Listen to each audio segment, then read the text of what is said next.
Je m'appelle Adjaoume Daroès, directrice générale du budget.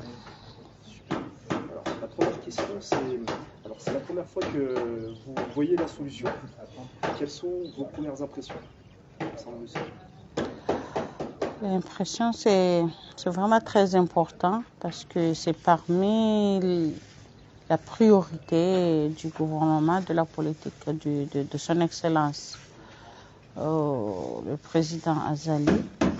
C'est la numérisation et la digitalisation de l'administration. On sait très bien nous sommes en retard par rapport au monde, mais tout va par rapport à la capacité de l'État. Et c'est très important, surtout que les financements qui se réalisent, l'État donne beaucoup. Il s'imprègne beaucoup sur la digitalisation, sur la numérisation, sur les systèmes informatiques, les systèmes d'information dans tous les secteurs, surtout en finances publiques. Tout secteur, ça doit être informatisé, digitalisé. C'est très important parce que aujourd'hui, on peut trouver des immobilisations réalisées et financées, que ce soit sur le financement interne, c'est-à-dire par l'argent de l'État, ou financement extérieur, c'est l'argent de l'État, mais mobilisé à l'extérieur. Et ça donne beaucoup dans les parcs informatiques. Et encore plus sur les véhicules. Et on ne sait pas comment l'amortissement s'est réalisé. On ne sait pas où ça se trouve. Et c'est très important s'il y a une base de données de l'immobilisation de l'État.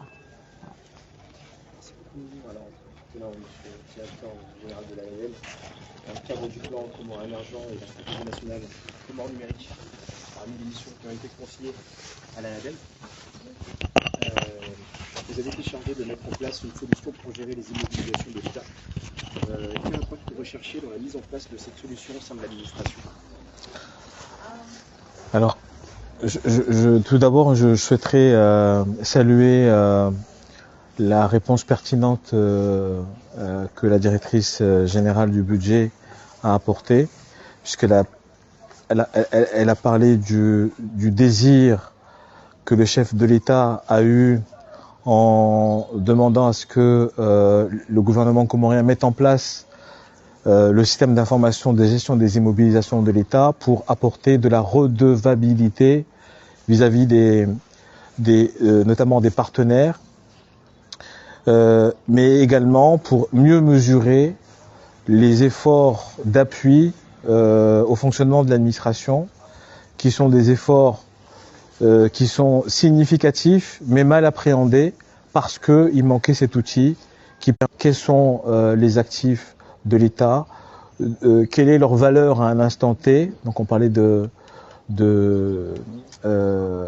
d'immobilisation, on parle d'amortissement, etc. Bref, disposer d'un outil d'aide à la décision pour mieux anticiper ou orienter les investissements.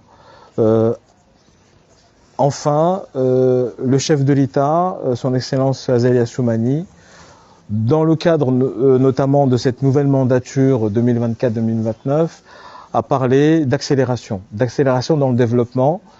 Cette accélération dans le développement va passer par une accélération dans les investissements, dans les appuis multiformes, notamment au niveau de l'administration. Et pour cela, il faut une information fiable, une information à jour. Et CIGI vient s'inscrire dans le cadre de ce dispositif permettant de fournir aux autorités, aux responsables des administrations, une information notamment financière, technique, pour pouvoir faire en sorte que l'appauvrissement de l'État, par manque de maîtrise de l'information, soit réduite et voire améliorée au fur et à mesure que la prise en main de ce type d'outils se fasse, mais également toute la transformation digitale, notamment du e-gouvernement, puisse être déployée. En bref.